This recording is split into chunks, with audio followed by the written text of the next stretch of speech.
if a question is asked in Dutch, just pause, it will get translated into English, and then the same for the response as well. We will begin with questions from the floor, and we'll go to Gail from Sky Sports. Thank you. Sarina, we know that you are one to always be calm, composed, but inside your heart must have been going crackers, especially when your team went 2-0 down. How did you kind of see through the kind of, first 45 and manage to pull that performance together in the second half? Yeah, well, I was actually pretty calm. I was very disappointed they scored the second goal because I thought we didn't play bad. I think the first time they came on our half of the pitch was in the 11th minute and they scored straight away. I think that was a good goal. I think the second goal we were a little bit unlucky. That was an unnecessary goal. But still, I thought we didn't play bad. But we definitely needed some more, and especially when you're 2-0 down. And we truly believed that we could turn around. I thought if we score one goal, and the players truly believed that too in the dressing room at halftime, we score one goal, then they're going to be shaky again, because we did have some very good press moments on them and played well. I think they played well too, but overall we never lost trust.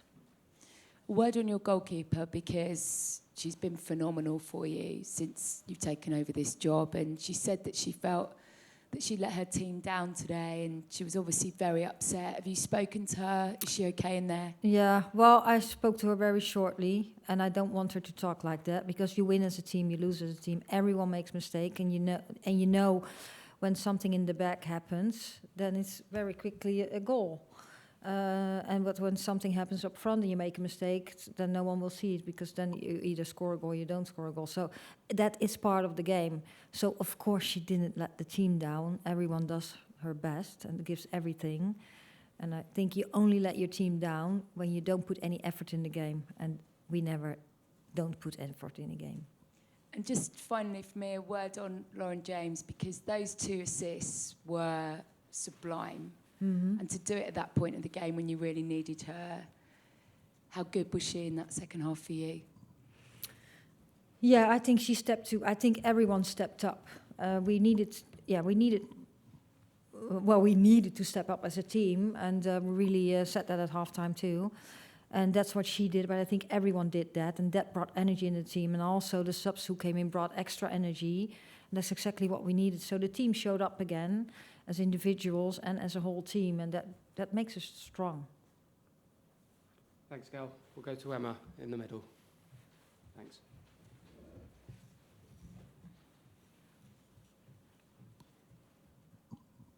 Thank you. Thank you. Hi, Sarina. Hi. Obviously, we've discussed a few of the problems or the issues maybe in results in the Women's Nations League so far. It felt like it was kind of maybe the same problems, the same issues again in this game. Is this perhaps coming a bit more of a concern for you now, that the performances over the last couple of months, it seems to not just be a one-off, it's starting to become a little bit more regular now? No, I don't think this. I think this was a totally different game. Against a very good opponent, and I think their first goal was just a great counterattack. And for example, the Belgium game, we lost the ball at moments we absolutely didn't expect to lose the ball. I think we had very many less moments like that. So I think we played a lot better than we did in the other games, and we had a lot less moments. Thank you. Yeah. Thanks, Emma. Just go behind you to Catherine. Thanks. Hi, Sarina. To have it in your own hands, you had to obviously win by 2 goals, and the reaction of the players at full time, it almost looked as if they'd lost the game. It was a fantastic comeback to win 3-2 after being 2-0 down at half time, but they almost looked defeated at the end. Is that kind of what you'd said to them, kind of drilled into them? We need to win by 2 goals to make sure we're in control. No, I don't have to drill it in them. The team knows exactly what we need to do, and I think we were very, very close to a 4-2. And I think that was a disappointment. I had a little bit too. I was happy that we turned around the game and that we got the 3-2, but we were so close to the 4-2, and that would have totally changed our situation. So that was a disappointment. And at the other hand, I'm really proud of the team, how we stepped up, how we showed resilience, and how we turned around the game. Thanks, Catherine. We'll go to Dan in the middle. Hi, Sarina. Obviously, you ended that game with real momentum. How do you kind of bottle that and take that into Scotland? You know, that you start really, really brightly against Scotland on Tuesday. Yeah, well, it's first now. Some players are still training.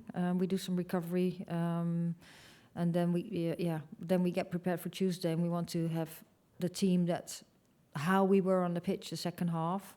And I also think the first 10 minutes of the first half before we conceded, I think we did really well.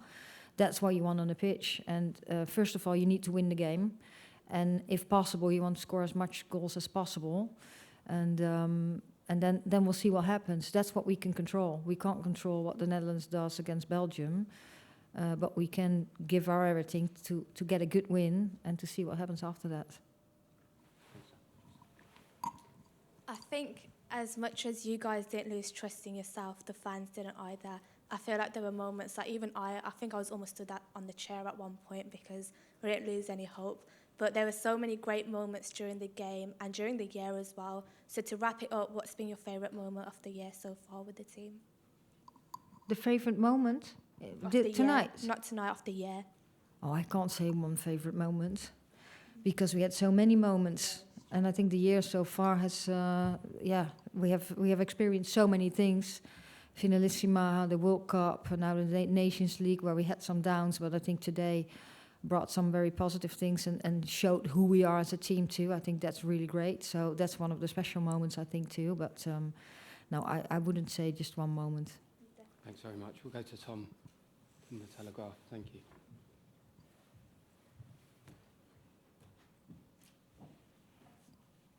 Thank you. Hi, Sarina. So you might now have to win by at least 4 goals in Scotland. Are you hopeful that you can do that? Do you think the team can pull that off on Tuesday? Well, how we approach is first that we have to win that game. And that's what we're going to do. And of course, we're going to push and try to put them fully under pressure to score as many goals as possible. But we have to be aware that we don't want to concede any too. And we need to win at least with 4 more than what the Netherlands is going to do if they win. But of course, we're going to go forward, straight forward Tuesday. Could I also ask you a little bit about what you said at half-time? Because clearly a remarkable comeback. So what were your words at the half-time break? At half-time, we said that this game's absolutely not over. And that if we score a goal, that they were going to be shaky because they were struggling with their defense, with how we played in attack. We also did some tactical thing in defense, which we had to do better. That was in our plan, and we needed to do that better. And we said we have to step up. We need more. Everyone needs to step up now and bring some extras. And I think that's what we all saw. The Netherlands did that too. I think at the end of the game, you could really tell that players gave everything because they were really tired. If I could just ask one more. Beth Mead coming on, what did you make of her return? I know she didn't score, but clearly made an impact in the comeback. She had a very good impact. I think it's really impressive coming back from an injury, building with Arsenal, and then coming in an international game at this level, at this environment, 70,000 people. Yeah, I'm very proud of her. Just go to Tom in front of you. Thank you.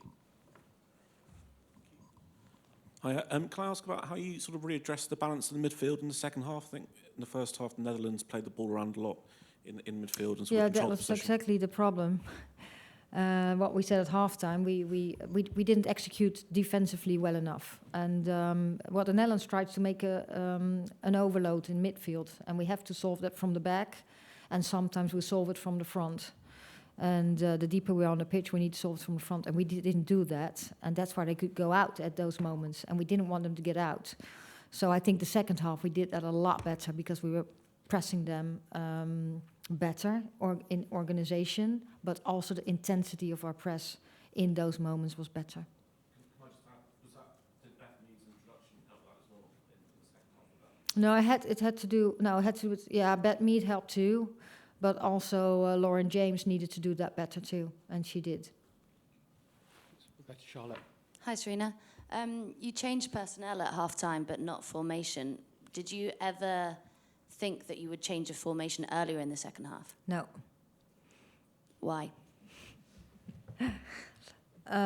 because I thought that the way our formation was, we could harm them, and I thought we did. Also, the first half we had dangerous moments. We just didn't score, and we conceded. And you can really look at the results, but I think we played pretty well. And I thought we started really well the second half too, and we got pressure. So that was not in my mind to change. Only when we had to force a goal, then we brought Rachel and Alessia up front. But at that time, the Netherlands already played with 4-3-3. They changed their formation. Do you ever have doubt in your mind? Did you find it easy to stick to your nerve? Of course, I'm a human being. Of course, I have also doubts in my mind. But that's why we prepare so much. And we think, what are the options we have? And then you have to make decisions. And today that was pretty hard, but we did. And I think the team did well.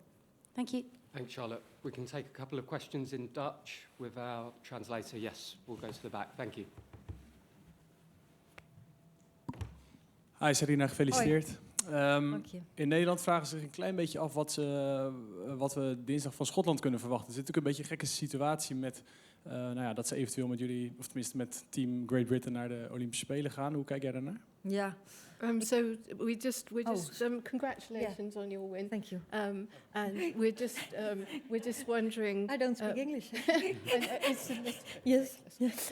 So we're just wondering what's going to happen, what you're going to expect from Scotland. I answer in Dutch. Ja, dat is de bedoeling. Oké. Ik kan me de vraag heel goed voorstellen. Maar als je naar de rivaliteit kijkt tussen Schotland en Engeland, die is enorm. En de Schotten gaan echt niks weggeven. Ze zijn vanavond gedegradeerd. Dus dat zal voor hun... dat kan natuurlijk weer twee kanten op. Of ze gaan heel vrij uit voetballen en maakt het uit. Want het resultaat maakt voor hun toch niks meer uit. Maar zij willen echt graag van Engeland winnen. Dat hebben we de eerste wedstrijd gezien toen we tegen ze speelden. Dus wij verwachten een sterk Schotland. Yeah, so I'm not surprised by that question. There's an enormous rivalry between Scotland and England, and Scotland's not going to give anything away. And they were downgraded today, so that wasn't good. They were relegated. Relegated. I'll help a little bit. We'll do it together. Hoi Sarina. Ik vroeg me nog af, ik herinner me dat je in de Galgenwaard zei over, volgens mij was het de 1-0, dat het hele stadion zag dat het buitenspel was. Dat we de VAR... Dat had ik niet moeten zeggen. Dat ging overal, Dat je de VAR een beetje miste. Had je dat gevoel nu ook een beetje, dat jullie eigenlijk een hoekschop hadden verdiend en dat Oranje uit de spelhervatting zeg maar scoorde? Of? Did you feel that your team had deserved a corner kick? Ja. Nee, daar heb ik geen tijd voor gehad. De wedstrijd ging zo snel heen en weer dat ik dat moment, het was een achterbal. Ja, misschien ik was alweer door naar het volgende moment. Nee, ik heb vandaag niet zozeer de VAR gemist. Okay. No, I didn't wonder that. Everything was going so quickly, so it wasn't something that I considered. Dankjewel. Sure. Hi Sarina, ook gefeliciteerd. Wat is de rol van Wembley geweest vanavond? Want Andries Jonker zei net dat met name de onervaren speelsters in de tweede helft, ook door de heksenketel die ontstond, het misschien een beetje moeilijk hebben gehad en dat misschien de ommekeer in de wedstrijd heeft veroorzaakt. Konden jouw speelsters daar beter mee omgaan, denk je? Ook door de eerdere ervaring? So, congratulations from me also. What do you think the role was of Wembley in this game? It's possible that some of the less experienced Dutch players were a bit intimidated by playing at Wembley. And did your players have a problem with that as well? Nou, ik denk allereerst dat wij veel meer druk nog gingen zetten. Dat wij het tempo omhoog brachten in de wedstrijd. En dat Nederland wel behoorlijk onder druk zette. Nederland moest inderdaad wisselen. Een paar ervaren spelers. Ik denk dat daar ook mee te maken heeft. En dat het voor ons zeker iets extra's is om hier in Wembley te spelen. Maar ik denk ook dat het met ons spel te maken had. It was difficult for the Netherlands, and first we could put more pressure on them, and we put them on under extra pressure. And I definitely think it was easier for us to have the game at Wembley. Take a final question, thank you. Hi Sarina, gefeliciteerd. Dank je. Ja, er werd net al gevraagd naar een hoogtepunt van het jaar. Ik kan me voorstellen dat dat lastig is. Maar deze avond, met 2 ploegen waar jij zo'n grote rol in hebt gespeeld, op Wembley, kun je vertellen wat dat voor jou heeft betekend? Ja. Is dat niet toch ook in ieder geval een hoogtepunt? So, also congratulations from me. This must have been a highlight this evening with this team in Wembley. Ja, zeker. Zeker. Ongelooflijk hoogtepunt. Net zoals veel dingen in mijn carrière als coach had ik niet verwacht door de groei van het vrouwenvoetbal. Maar dat ik hier mag staan met Engeland en dan tegen mijn eigen land spelen. Ook tegen Andries, die ik heel goed ken. Met 71.000 mensen op de tribune, dat is wel heel erg bijzonder. En daarnaast, de wedstrijd was van zo'n hoog niveau, denk ik. Nederland wil voetballen, wil vooruit. Goed aan de bal, natuurlijk hele goede spelers. En dat heeft Engeland ook. Ik denk dat het een hele bijzondere avond was in het vrouwenvoetbal en reclame voor het vrouwenvoetbal. Yes, so certainly it was an enormous highlight. I hadn't expected to be standing here in Wembley and to have 71,000 people watching. And it's such a high level of football and such good playing by the teams. Thanks ever so much, everyone. We'll see some of you in Glasgow. Thank you. Good night. Thank you. Dank u.